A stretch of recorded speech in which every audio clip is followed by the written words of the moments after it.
Bonjour internautes. Aujourd'hui, dans le cadre de notre vidéo hebdomadaire sur le Zoom de nos partenaires, nous accueillons aujourd'hui Maître Lucie Louzé-Bonzenac, porte-parole du Front pour une évolution statutaire. Bonjour Maître. Bonjour. Donc, ma première question, ça va être qu'est-ce qui a mené à créer le Front? Alors, après les événements de mars et avril 2017 et après l'accord de Guyane du 21 avril 2017, le comité drapeau a pensé qu'il serait bon que plusieurs personnes, plusieurs entités se rassemblent pour défendre le problème de l'évolution statutaire qui est contenu donc dans l'accord du 28 avril 2017 et également prépare la consultation populaire. Ils ont donc pensé qu'il serait intéressant de réunir les partis politiques, tous les partis politiques qui ne sont pas Guyane Rassemblement, les associations et les personnes ressources qui sont pour le développement de la Guyane. Alors, il faut dire qu'après avril 2017, les Guyanais se sont un peu désolés, un peu désespérés en se disant qu'il ne ferait plus jamais de politique parce qu'il n'y avait pas de suite. Et c'est vrai qu'on peut penser qu'il n'y avait pas de suite puisque ça fait 70 ans que nous nous battons pour une autonomie pour la Guyane et qu'aujourd'hui nous sommes toujours à nous battre. D'accord. Donc, quelles actions le Front a menées depuis sa création? Alors, depuis sa création, le Front a d'abord travaillé sur le projet qui avait été créé en 2001, après les événements de 1997 et de 1999. Plusieurs entités s'étaient réunies, toujours de la même façon, mais ça ne s'appelait pas le Front, pour réfléchir à un nouveau statut sur l'autonomie de la Guyane. Alors, il y avait déjà des exemples, il y a la Nouvelle-Calédonie, il y a la Polynésie française, et qui le statut de pays autonome. Il y a eu plusieurs, vous savez, le combat est rude, parce qu'il y a plusieurs interventions. D'abord, il y a eu les 2010, il y a eu le choix, le président de la République française a semblé donner un choix entre l'article 1973 et l'article 74 de la Constitution française. Et puis, les Guyanais ont répondu qu'ils ne voulaient pas de l'article 74 et qu'ils choisissaient l'article 73. Pour nous, pour le Front, il semble que ce soit des manœuvres qui ont fait qu'un parti qui s'est appelé ensuite Guyane Rassemblement, mais qui s'appelait Guyane 73, qui voulait le pouvoir contre tous, parce que tous les autres partis de gauche de Guyane étaient pour le 74. D'accord, donc ça nous a amené à avoir donc la collectivité territoriale. La collectivité territoriale Qu'est-ce que... unique, assemblée unique. Oui, assemblée unique. Donc voilà. Maintenant, comment vous partagez, quel partenariat vous faites avec la CTG sur le point de vue de l'évolution statutaire? Bon, le partenariat est un partenariat forcé dans la mesure où il y a eu le congrès du 27 novembre 2018 ou 2019, je ne sais plus. Le congrès qui a voulu qu'on crée une commission. Et nous avons toujours montré notre présence, avec l'aide de Trump Violence d'ailleurs. Il y a eu une manifestation qui a fait que la collectivité n'a pu qu'accepter l'intervention dans le congrès de personnes qui n'étaient pas des élus, donc de la société civile. Et c'est ce que le Front voulait, que ceux qui n'ont pas la parole, parce qu'ils n'appartiennent pas à la majorité, qui n'appartiennent pas à Guyane Rassemblement, ceux qui n'ont pas la parole devaient prendre la parole et travailler. Donc nous avons travaillé sur le projet de 2001. Un projet de 2001 qui d'ailleurs a été élaboré par certains membres qui sont toujours membres de la collectivité territoriale de Guyane.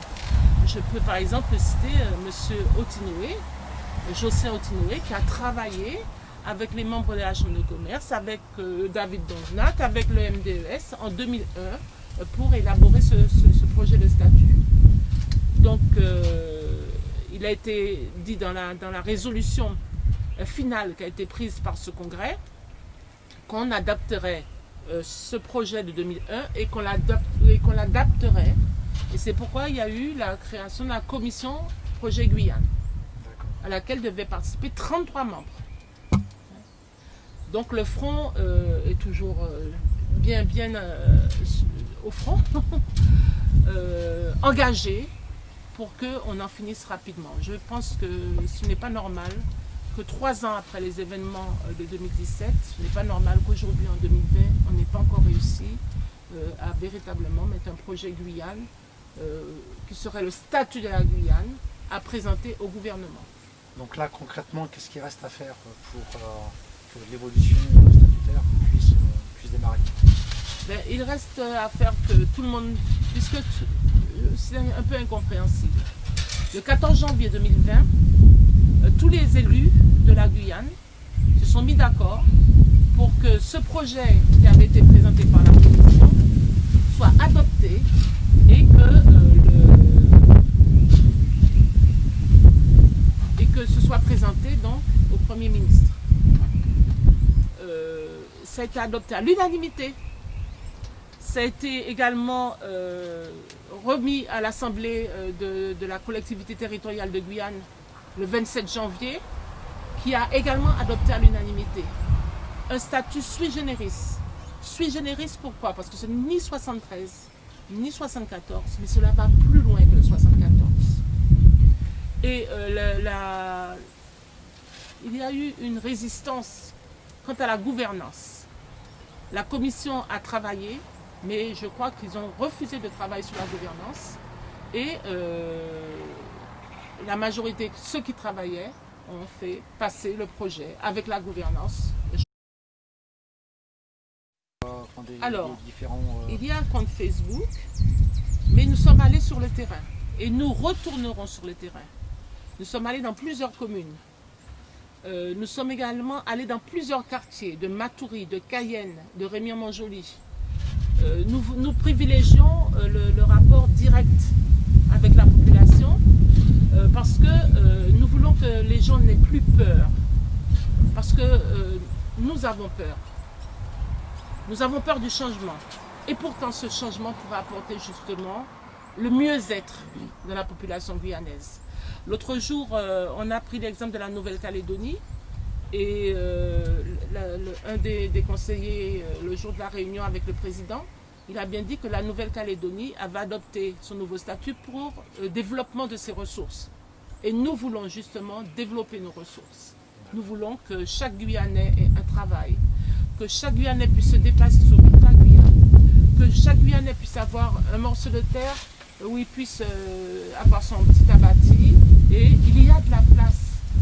Nous ne sommes que 300 000, même si 300 000 ce n'est pas véritablement, mais même si nous étions 400 000, il y a suffisamment de place sur 80 000 km² pour que chaque Guyanais puisse avoir sa maison, son petit lopin de terre et son travail. Vous allez sur le terrain pour expliquer l'évolution. Alors nous allons sur le terrain d'abord pour développer les différents éléments de la gouvernance, ça c'est le principal. Et puis nous allons également sur le terrain pour démontrer aux Guyanais que l'état actuel de la législation qui est applicable en Guyane a beaucoup de freins.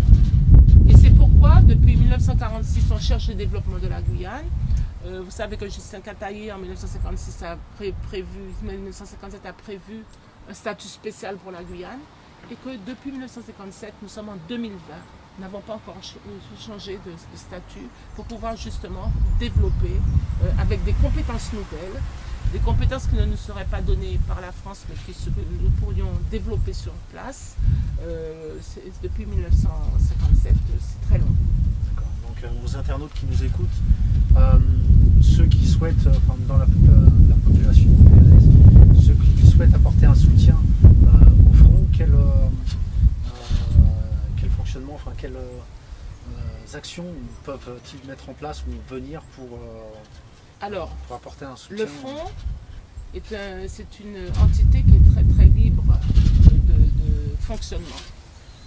Nous pensons qu'il peut y avoir des sections justement dans tous les bassins de vie, que les gens s'y connaissent et peuvent travailler.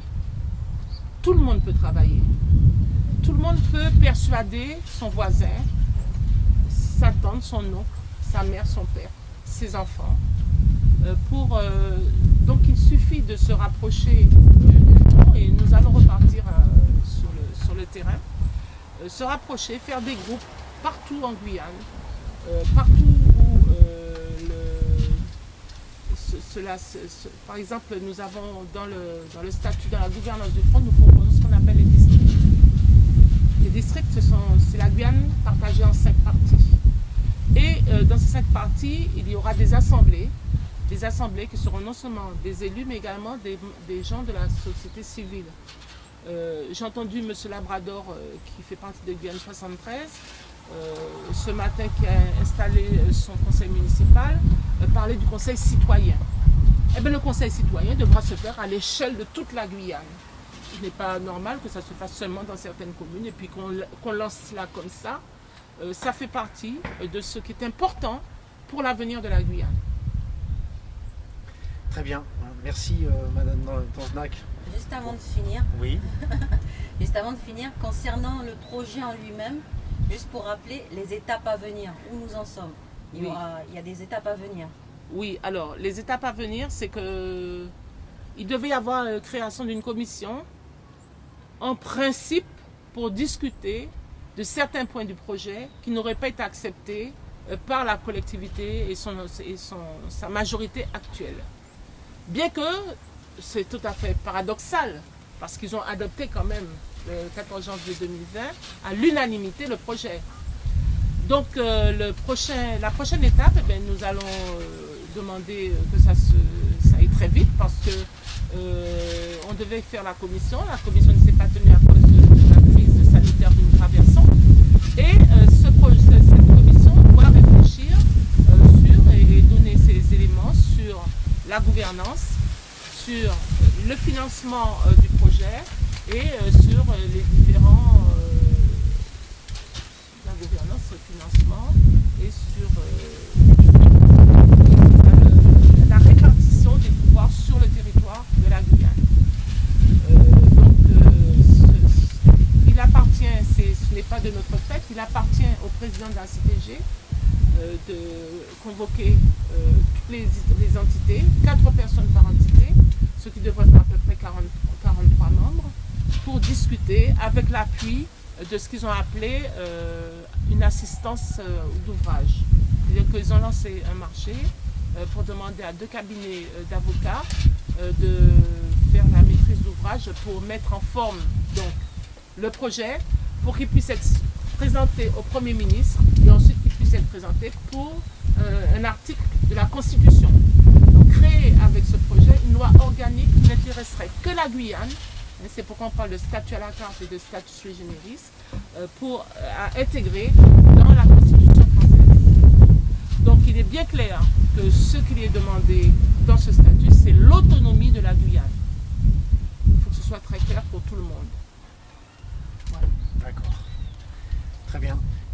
Maître Danzenac, Musée Danzenac, merci de votre présence et de vos explications. J'espère qu'elles ont été claires. J'espère. Nous invitons les internautes à mettre leurs questions sur le live, justement. Les équipes de Trop Violence se feront un plaisir de vous répondre. Donc on vous rappelle, la page Facebook du Front pour l'évolution statutaire existe. Allez-y, il y aura les informations dessus, plus la page de Trop Violence.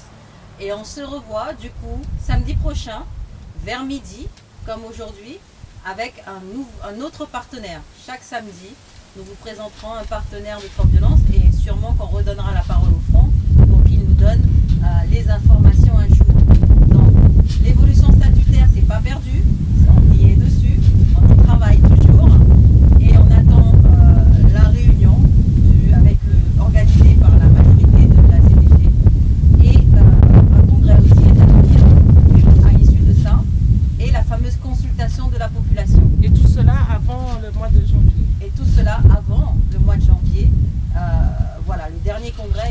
15 janvier 2020. Donc voilà, on a ce délai-là. Donc merci à tous qui étaient connectés.